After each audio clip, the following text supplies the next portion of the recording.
In one of the greatest states, Louisiana's the greatest, but one of the greatest states in America, certainly in the greatest land that God has given to us, and certainly the greatest place on earth, the United States of America. But friends, we have a problem. We have a great concern. In fact, conservatives, Republicans, right-leaning Americans, I have come to tell us about a situation that's not funny. In fact, this situation is incredibly serious.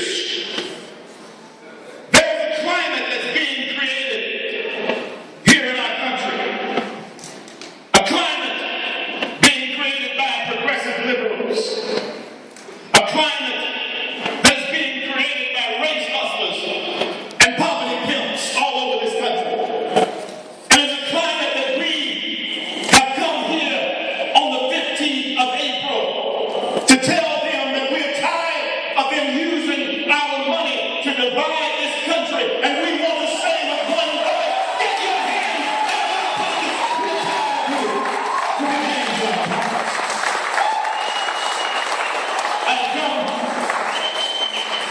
to tell you conservatives, Republicans, right-leaning Americans, that is far too long you and I have been on the defensive.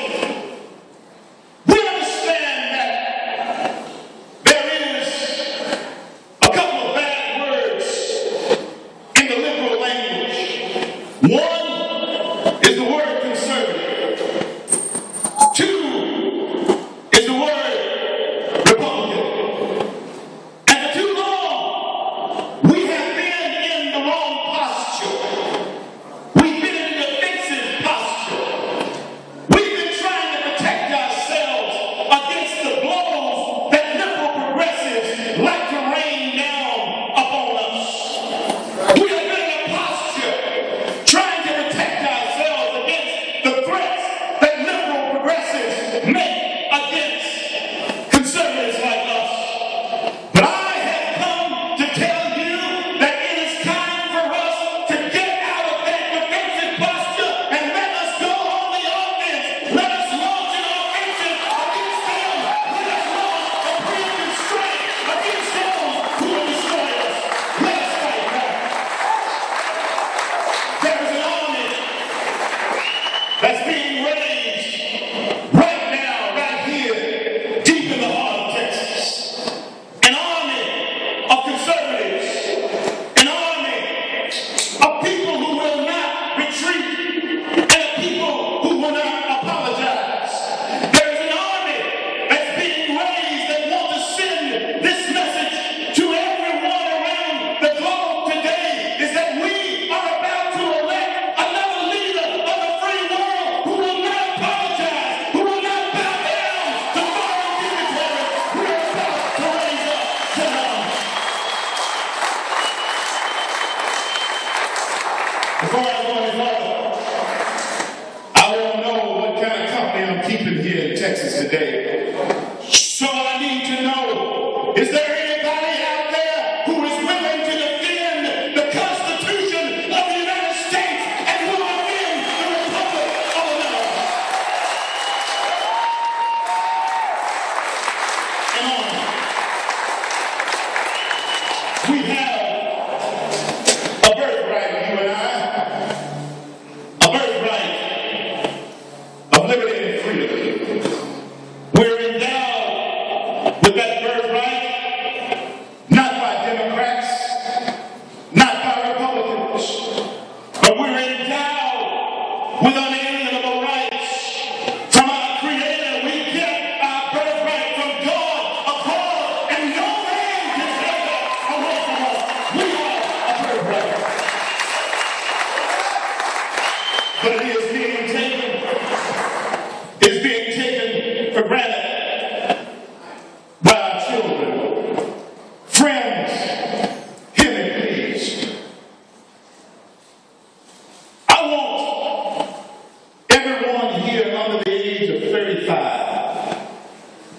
Just stand up. Let us see you. You ladies who want to be under 35, you can stand if you want to. Everybody under the age of 35. Everybody under the age of 35, I want to see you. I asked this question last night in Indianapolis, Indiana. The hall was filled with about 1,000 people. And there were a lot of young people there. And the reason I want you to understand this is because this is the land that was found on godly principles. But there's a statistic out right now. And it states that over 50%, for the first time in American history, 50% of American children between the ages of 8 and 17 have never been in a church house service except for a funeral.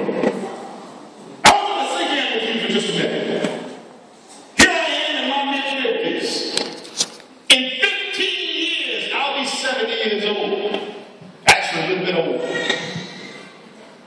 And there's a 15-year-old boy and girl out there right now with the pants slung low, the cap cocked to the side. There's a 15-year-old boy, 17-year-old boy, or girl out there right now rolling through your neighborhoods right now. If you're in my age bracket, in 15 years, I don't care what you say, the sun will begin to set and go down on your life. In 15 years, that same young boy, that same young girl who has never been in a church house, they will be in charge of what's going on in this country.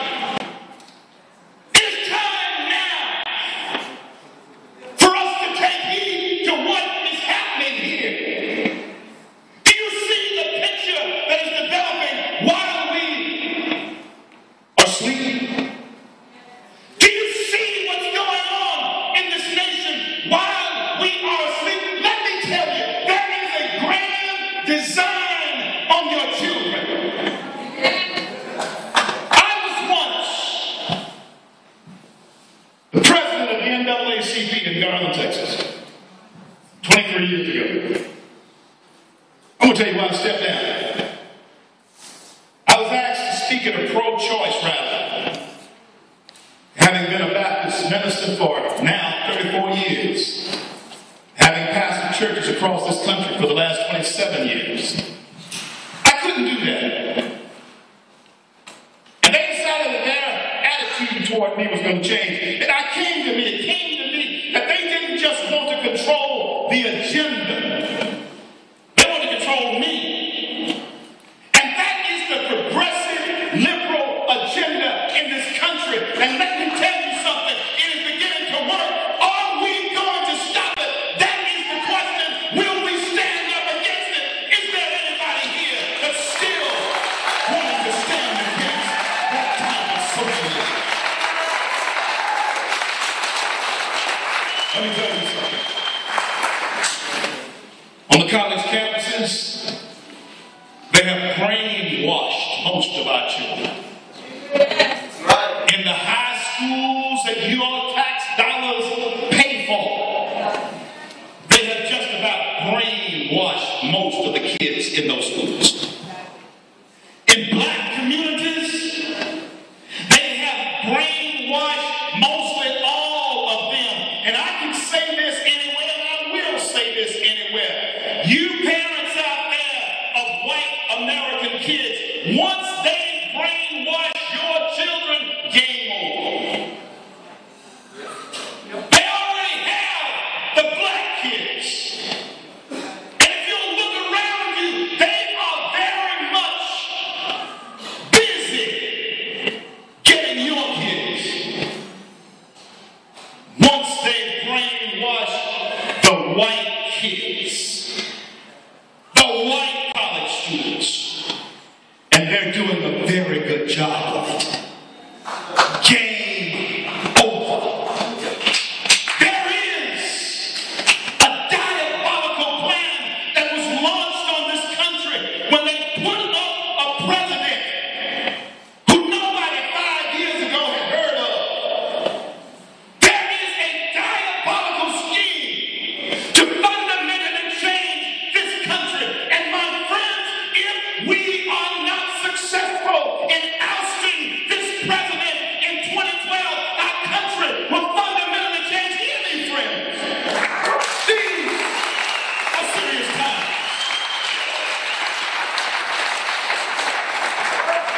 My question is to America. Preachers, where are you? Pastors, where are you? Church, where are you? While we have slept, an enemy has come in among us.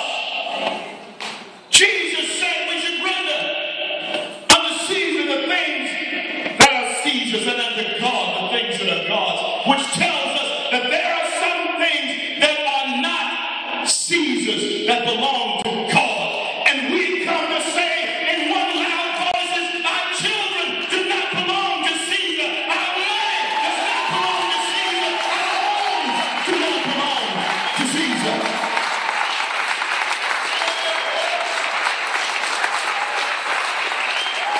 Friends, while we were asleep, the enemy has crept in, trying to convince us that America is not an exceptional country.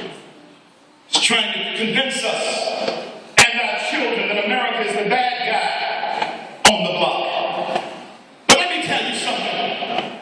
America is still a place where if you're bold enough to bear adversity, you can achieve the American dream. America is still a place where if you're brave enough to risk failure, you can achieve the American dream.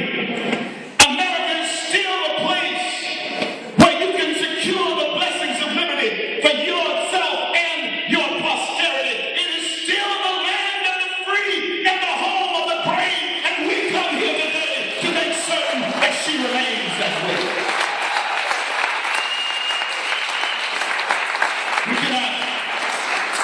We cannot allow her to go away. She is the only place on earth where if you assimilate, remember that word, where you assimilate and become American, you can have and should have, as Joanne was saying, all the blessings that she offers. If any of us went to Russia, we could stay there for a long time, but we'd never be Russian. We went to France, stay there a long time. Denmark, stay there a long time. Anyway, stay there a long time. You'd never be French, or you'd never be a Dane. But there's a great lie that I have come here to expose to you today, and that is the lie about multiculturalism. Multiculturalism will destroy this nation. Multiculturalism will take this nation down. And if you come to this country, you should come here wanting to be an American. You should not come here wanting to be French. You should not come here wanting to be Mexican. If you want to be Mexican, stay in Mexico. If you want to be French, stay in France. But when you come to America, you come here to be an American.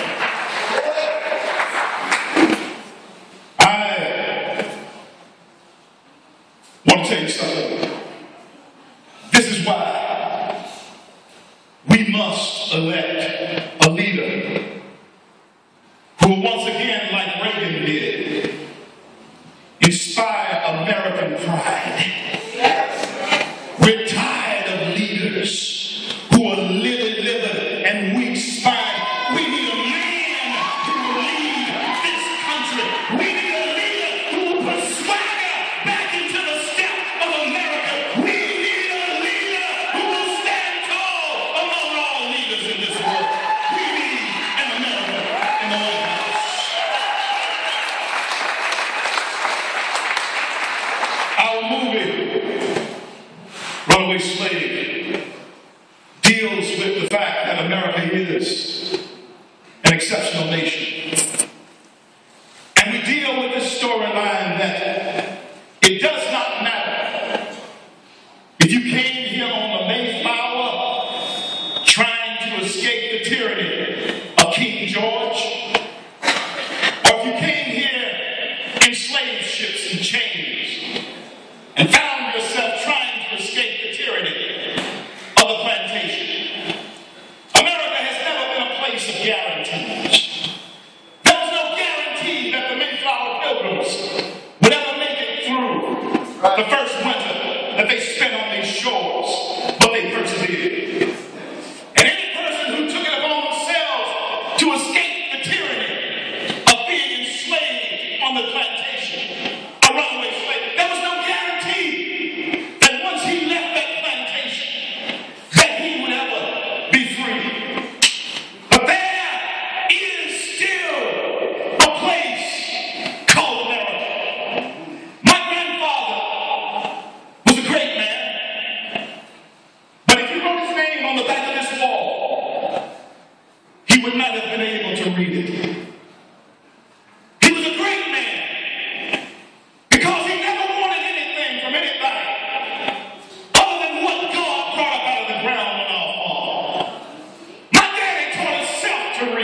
this country so that you could be black.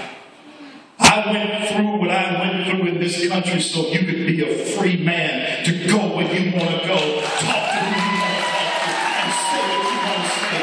And that is exactly what I have to be, a free man.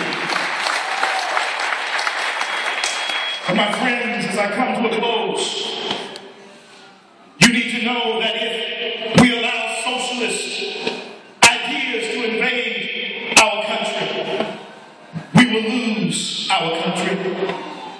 And I don't know about you, but I stand here before you right now and I say loud and clear for everyone to hear wherever I go. If there is legislation passed that will go against my conscience, if there is legislation passed that goes against the Constitution, I will stand against that legislation. I will not comply to that legislation. I will fight it from tooth and nail every step of the way. We will not comply.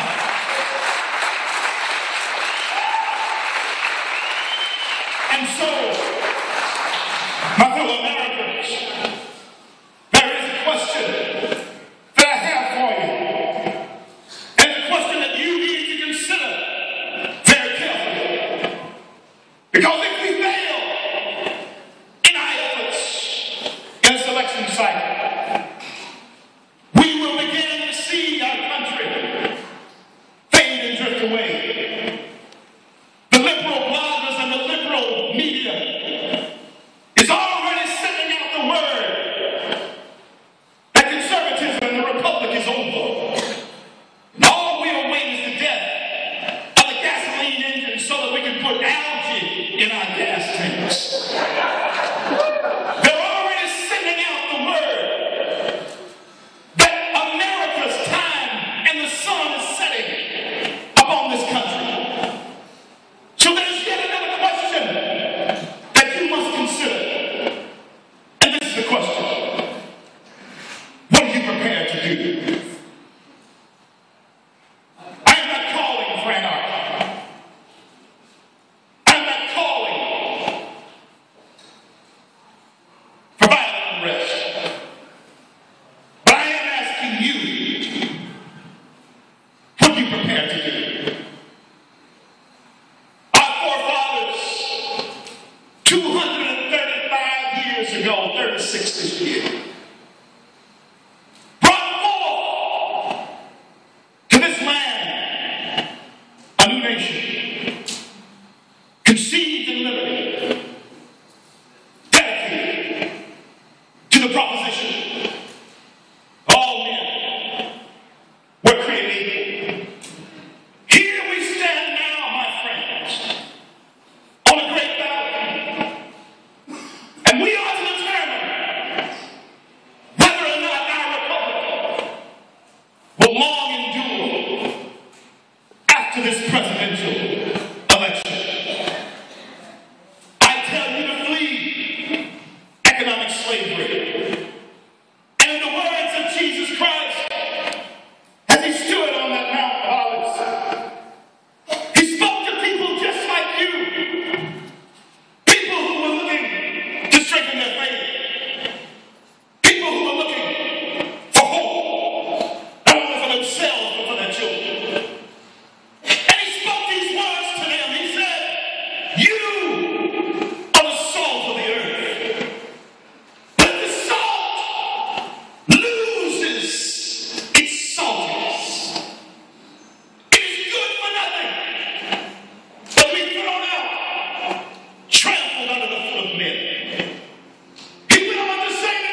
all over this country. In Tel Aviv, we established the first tea party in Israel. We called it kosher tea.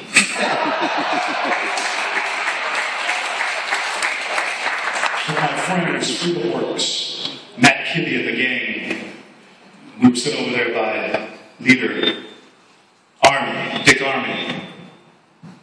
We started with 70 people in a small room.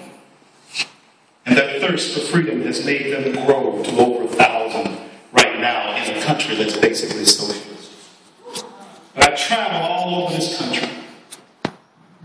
Sometimes I was telling Joanne that you have to shake unfriendly hands, and sometimes you wonder, what have you gotten yourself into? Sometimes you're in peril of people who hate our principles and hate us.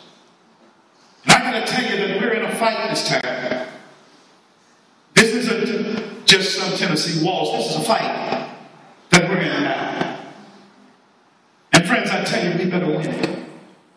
But as I travel across this country, it is always good to know that there are people like you here in San Antonio and up in Indiana, and my friends even in Oregon, and all over this country, Wilmington, Delaware, all over this country, in Louisiana. It's always good to know that there are people who stand with you, people who pull for you, people who pray for you. So I do have just one more question for you.